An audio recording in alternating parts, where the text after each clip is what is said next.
Buksan nyo yun. Okay na. Pinapalaman. Ganyan po ang tamang pagpalaman ng bacon sa loob ng pesto.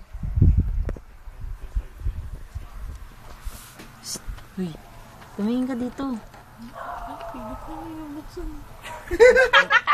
Binuksan na niya eh. Nagpipilitan eh. Nangat-ngat niya. Ayan, yun. Yun, kinain na. Pasta dog. Sarap. Tixie. Ang crocodile. Tixie. Full of bacon.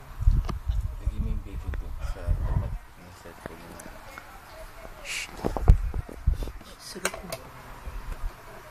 Bacon. No?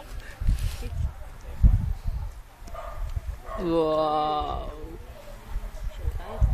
Showtime. It's showtime.